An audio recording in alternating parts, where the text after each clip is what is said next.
যুগপুরুষোত্তম পরম প্রেমময় শ্রী শ্রী ঠাকুর অনুকূল চন্দ্রের শ্রীচরণে আমার শতকোটি প্রণাম। পরমারাধ্যা জগৎ জননী শ্রী শ্রী বড় মায়ের শ্রীচরণে আমার শতকোটি প্রণাম। যারা ইউটিউবের মাধ্যমে আমাকে শুনছেন, সকল ভক্তিমতী মায়েদের এবং দাদাদের আমার অন্তরের অন্তঃস্থল থেকে রানন্দিত জয়গুরু প্রীতি ও শুভেচ্ছা রইল।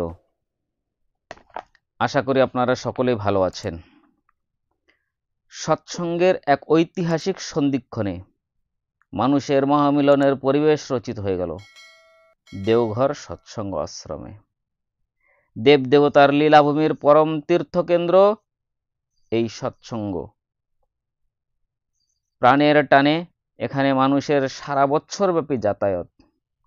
ভারত তথা দুনিয়ার মানুষের আকর্ষণের কেন্দ্র সৎসঙ্গ আশ্রম ঝাড়খণ্ড। প্রতিটা উৎসবে প্রতিটি প্রাণ যেন অমর উচ্ছলতায় স্রোতমুখর হয়ে চলেছে। কেউ বঞ্চিত হয়ে থাকতে চায় না, পিছিয়ে থাকতে চায় না, শঙ্কিত থাকতে চায় না। বুক ভরা তৃপ্তি নিয়ে সব অসম্ভবকে বিনায়িত করে তুলে প্রতি পদক্ষেপে স্বস্তি শান্তি জীবনকে সম্বর্ধিত করে তুলেছে। এমনিভাবেই এই দুনিয়ার বুকে সপারিপার্শ্বিক প্রত্যেককে নিয়ে নিজেকে পবিত্র তর্পণায় ওই যজ্ঞেশ্বরের চরণে আহুতি দিচ্ছে। তার সিংহাসন যেন টলে উঠেছে। তিনি এসেছেন, অধিষ্ঠিত হয়ে রয়েছেন প্রত্যেকের অন্তরে অন্তরে। প্রত্যেকের অন্তরের আকুল ডাক, প্রীতি সন্দীপনী, আলিঙ্গনের মহামন্ত্রে সবাইকে পবিত্র করে তুলেছে। এই মহামিলনের পরম হোতা যিনি, স্রষ্টা যিনি, তার শ্রীচরণে আমাদের সকলের প্রার্থনা রইল। আমরা অমরার যাত্রী, আমাদের জীবন পাত্র পরম নৈবেদ্য হয়ে তোমাতে উৎসর্গীকৃত হয়ে উঠুক। প্রতিটি ব্যক্তি, পরিবার, দেশ, সমাজ, পরিবেশ পরম সার্থকতায় সঞ্জীবিত হয়ে ভর দুনিয়াকে আলোকিত করে তুলুক। হে দয়াল প্রভু, তুমি আমাদের দৃষ্টির সম্মুখে দাঁড়াও। তোমার দৃষ্টি আমাদের অন্তর্ব্যাপী ছড়িয়ে পড়ুক। আমরা দেখি তোমার দৃষ্টির পরশ নিয়ে। আজ বিশ্বভুবন তোমার সুরে বাঁধা পড়েছে। সেই সুর ছড়িয়ে গেছে প্রাণ থেকে প্রাণে সর্বত্র। প্রকৃতি তার সম্পদ নিয়ে সবাইকে পূর্ণ করে আবারও ফিরে এসেছে তার নতুন সম্ভার নিয়ে। আবার সবাইকে সাজিয়ে দিতে এমনি করে একটি একটি বছর কেটে গেছে। শত বছর অতিক্রম করেও আজও তুমি তেমনি আমাদের জীবনে জীবন্ত। তুমি চেয়েছ সমস্ত প্রাণকে সুনিবন্ধনে সংযুক্ত করে সংহত করে তুলতে, জগৎকে সত্যশ্রেয়ী সুনিশ্চিত বন্ধন দিয়ে রক্ষা করতে। সবাই মেতে উঠেছে আনন্দে, শৌখিন নেশার চকমকে ঝলকানিতে নয়, প্রাণের টানে, শুধু প্রাণের টানে। হুজুগের হাতছানিতে নয়, পরস্পরের বন্ধনকে নিবিড় সংযোগে দৃঢ়িত করতে। তার আশীর্বাদে আমাদের প্রতিটি মুহূর্ত এই উৎসবের বিকাশ বিভবে বিভন্বিত হয়ে উঠছে। সেই অভয়বাণীর স্বস্তি আহ্বানে সুঠাম ছন্দে প্রাণে প্রাণে ধ্বনিত হচ্ছে। তুমি অমৃতের সন্তান, বেঁচে থাকো, বেড়ে চলো বুকে অনন্ত শক্তির উৎসাহ নিয়ে। আর ধেয়ে চলো সেই অন্তরের পথে পরস্পরকে নিয়ে অচ্ছেদ্য বন্ধনে। হে দয়াল প্রভু, তুমি সবাইকে শুদ্ধ করে তোলো। তোমার এই দুনিয়া ভালোয় বিভোর হয়ে চলুক। অন্যান্য অশিষ্ট, অন্যায্য, অশিষ্ট যা শুভচলনের মাঙ্গলিক অনুদীপনায় উচ্ছল করে তুলুক সুন্দরের পথে। আমরা সবাই যেন তোমার পূজায় মগ্ন থাকি। প্রতি প্রত্যেকের স্বস্তি স্বার্থ হয়ে শান্তির সুসংহত অভিযানে অমর বার্তা নিয়ে প্রতিটি প্রাণের অভ্যন্তরে সুরে ছন্দে অবিরাম গেয়ে চলুক স্বস্তি স্বস্তি স্বস্তি। অপরাহ্ন 4:45 বজ্র বিদ্যুৎ সহ মুষলধারে বৃষ্টি হয়। বৃষ্টি সামান্য সময়ব্যাপী হলেও দুঃসহ গ্রীষ্মের প্রকোপ হ্রাস পেয়েছে। আবহাওয়া আজ শীতল হয়ে উঠেছে।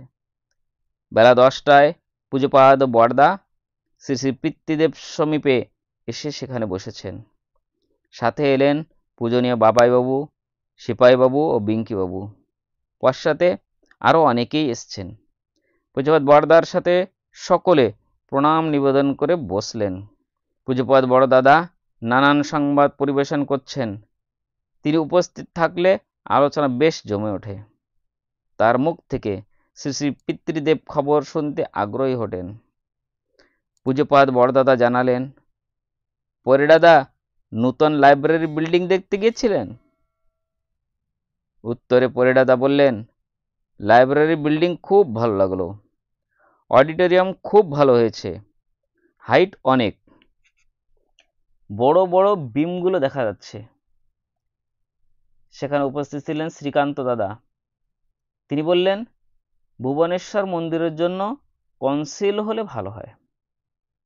পূজ্যপাদ শ্রী শ্রী বড়দা বললেন, না, এই রকম ভীম যা শ্রী শ্রী পিতৃদেবের আবাস কক্ষের বিমগুলি দেখিয়ে তিনি বললেন, এগুলি ভালো, কনসিলের আর প্রয়োজন নাই। তৎপরে তিনি বললেন, কনসিল ওয়ারিং এর চেয়ে ওপেন ওয়ারিং ভালো। পরিদাদা আশ্রমে এবার আরো কি কি দেখেছেন শ্রী শ্রী পিতৃদেবকে বিবরণ দিচ্ছেন। একটা নিম গাছ দেখলাম, শুনলাম প্ল্যান্ট চারা গাছ অবস্থায় দাতন করতে কে যেন ভেঙে ফেলেছিল। আপনি ব্যান্ডেজ করে দিনের পর দিন ভালোবেসে আদর করে বাঁচিয়েছেন। আশুদা মানে গাঙ্গুলি দাদা, আশুদা নিম গাছটির সম্বন্ধে বিস্তারিত বললেন। কৃপাসিন্ধু কন্যগড়ের পূজনীয় জয় জামাই বাবুদের বাড়ির লেবু গাছের কাহিনী বলল। ওই ছোট্ট গাছটিতে ফল ধরতো না। শ্রী শ্রী পিতৃদেব ওই বাড়িতে গিয়ে ফিরে আসার যখন সময় হয়, ওই গাছের লেবু দেখে জামাইবাবুর বাবার কাছে একটু পাতিলেবু নেবার অনুমতি নিলেন। তখন জামাইবাবুর বাবা বললেন, এ গাছে লেবু ধরে না, যে কটা দরকার আপনি নিন। শ্রী শ্রী পিতৃদেব ওই গাছ থেকে একটি পাতিলেবু স্বহস্তে তুলে নিলেন। 1 বছর খানেক পর জামাইবাবুর বাবা অনেকগুলো লেবু নিয়ে এসেছিলেন।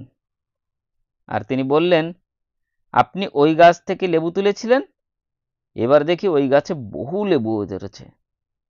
যে গাছে ফলই ধরতো না, আপনার স্পর্শ পেয়ে ওই গাছ ফুলে ফলে ভর্তি হয়ে গেছে।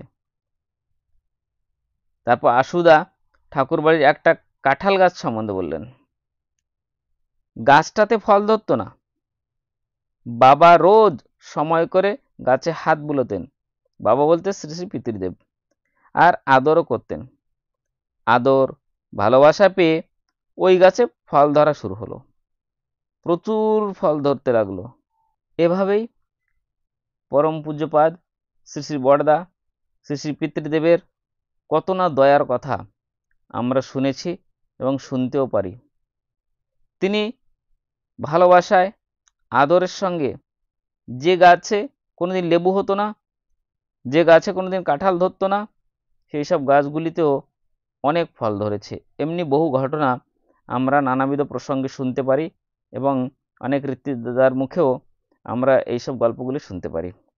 আশা করি আপনাদের ভালো লেগেছে আজকের ইষ্ট প্রসঙ্গ। ভালো লাগলে এই চ্যানেলটি সাবস্ক্রাইব করবেন। এই চ্যানেলের মাধ্যমে পরম প্রেমময় শ্রী ঠাকুরচন্দ্রের ভাবাদর্শে ইষ্ট প্রসঙ্গ আপনাদের সামনে তুলে ধরি। আবার দেখা হবে আর একটা সুন্দর ভিডিওর মাধ্যমে, আর একটা ইষ্ট প্রসঙ্গের মাধ্যমে। আপনারা সকল ভালো থাকুন। আপনাদের সকলের মঙ্গল প্রার্থনা পরম প্রেমময় শ্রী ঠাকুরচন্দ্রের শ্রীচরণে করে আজকের ইষ্ট প্রসঙ্গ এখানেই সমাপ্ত করছি। জয় গুরু, বন্দে পুরুষোত্তম।